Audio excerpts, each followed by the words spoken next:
Bueno, vamos a ver. Ahí tenemos esos tres elementos. A la derecha, arriba, este es el Versalles. En este momento, afortunadamente, conseguí esperar un buen rato y tal vez algún día feliz, donde no están los 7 millones de visitantes, por lo menos todos de golpe, pero se ve ya mucha gente en ese espacio tan grande, tan enorme que tenemos ahí, ¿verdad? Nada de esto tiene que ver con la jardinería gallega, salvo que responde a una misma época, tal vez, es una época barroca, a partir de 1600 aproximadamente, que empiezan esos movimientos, y que se inspira también en esas formas geométricas que tenemos mejor dicho, se inspiran los gallegos en esas formas geométricas que es la jardinería de la época. Aquí tenemos el Generalife, nada que ver, ni del norte ni del sur. Luego veremos la construcción de qué están hechos los distintos jardines, concretamente los jardines gallegos. Estos están hechos de ladrillo, no tenemos esos materiales aquí. Responden a unos modelos de tipo árabe, el jardín nazarí, nada que ver con nuestra historia, con nuestras costumbres, con nuestro paisaje, con nuestro clima, nada que ver. Y aquí tenemos el Escorial, pues tampoco.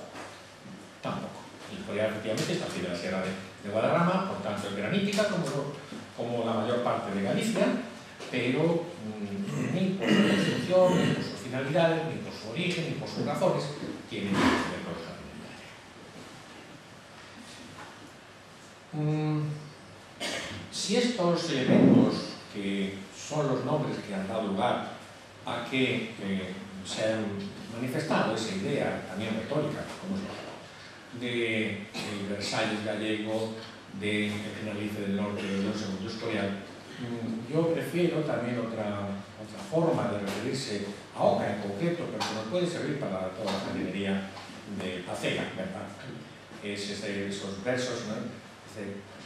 Cando no pazo de Oca a tardiña o sol fachea, parece un navío de ouro que a pé a costa fondea. Ahí sí nos está saltando un espacio, un jardín, un pazo, no lo compara con nadie, sencillamente lo que salta. Y me parece más razonable, me gusta más que esos otros modelos que digo, que repito, no es lo mismo.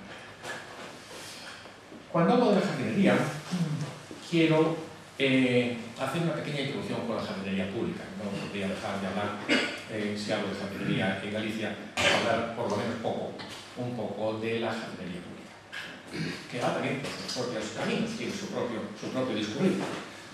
La jardinería pública, repito que tiene orígenes diferentes, y empieza por un modelo que es el modelo Alameda. La Alameda, las primeras Alamedas, ya no tendremos que presumir, de tantas cosas a veces y se nos olvidan o no las conocemos. Las Alamedas es un invento, tiene su inicio en España ya en el siglo XVI. Las primeras Alamedas, como jardinería, son españolas y de ahí se exportan a todo el mundo, se exportan a Europa, el concepto, la idea, ¿verdad? Se exporta a toda Europa y también a América.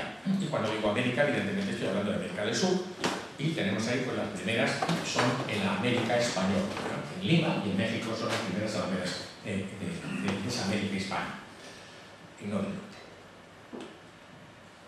Eso es también un reflejo de unas monarquías, estamos en un periodo histórico determinado, de unas monarquías que entienden y ejercen su poder, su existencia, con un concepto pues, absolutista, y bueno, es una forma también de crear, de dar una imagen de quiénes son y de empezar por dar esa imagen a sus propios súbditos. De manera que esa jardinería pública que tiene las alamedas es un acto de presunción, es un acto de poder, es un acto de representación.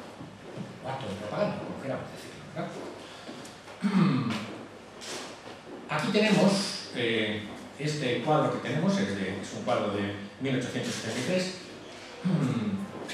No, es de Gallego, de 1763. Es de Francisco Gallego, el suegro de y es el Paseo de las Delicias.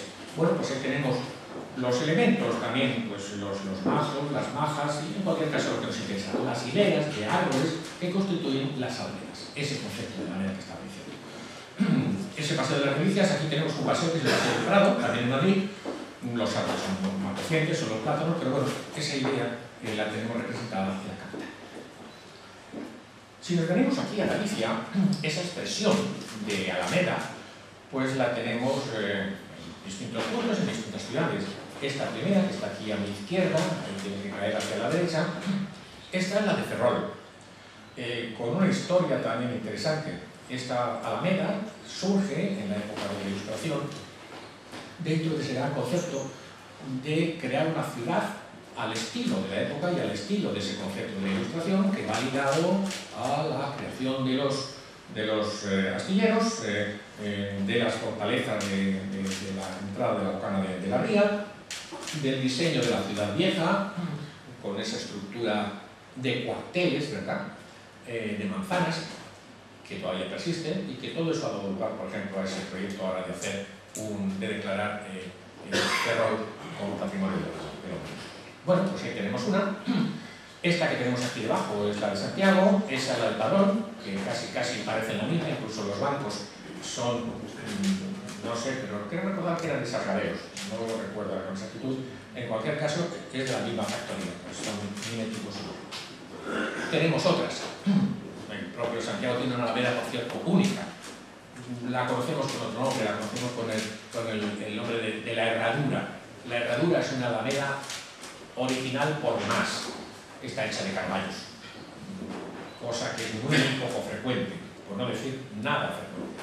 Son tilos, como puede ser, por ejemplo, pues la de Santiago, la propia alameda de Santiago está hecha de tilos. Pontevedra mezcla carballos, tilos y otras especies, pero en fin, carballos como tenemos en Santiago, en la Herradura, no.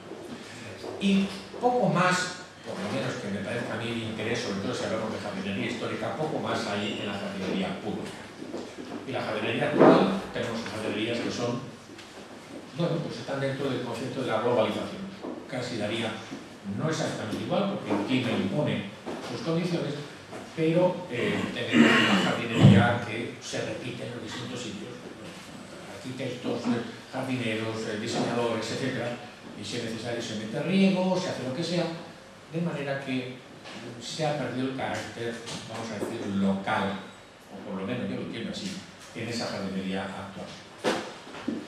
Vamos a la que nos interesa.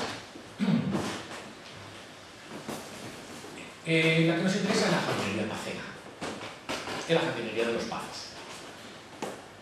Y eso implica, aunque eso sea también de una manera somera, hacer una pequeña definición del pazo, ¿no? Convivimos con el pazo, forma parte de nuestro ser. Yo, por ejemplo, no tengo un pazo, pero sí de nuestro paisaje diario, de nuestras amistades, de nuestra literatura, etc., ¿verdad? Pero a veces no sé si, por lo menos desde el punto de vista de la jardinería o de los que han representado el pazo, sabemos muy bien qué es. El pazo es una finca, es una producción rural, no es una construcción urbana, ni siquiera del núcleo rural. Generalmente está fuera del núcleo rural, está en el campo. Primera condición. Es así que es la idea del recreo que hablábamos al principio de las salas. En segundo lugar, hay que indicar tal vez que tiene una localización estratégica. Y cuando digo estratégica, no me refiero a militar, ya pasaron sus problemas, ya pasaron la vuelta de los niños, luego lo veremos. Se sitúan generalmente en las zonas costeras que dan en la fachada atlántica, por tanto, Coruña y Pontevedra, por debajo de 100-150 metros de altura, porque los pazos, también sin entrar mucho en esa cuestión, son unidades productivas, agrícolas. Y en esos espacios, pues, el clima favorece que haya una mejor producción, mayor capacidad de especies, ausencia de heladas, etcétera, etcétera. Estratégicamente para los fines de lo que es un pazo, no digo estratégicamente de carácter militar o de otra naturaleza, estratégicamente como unidad productiva agrícola y ganadera.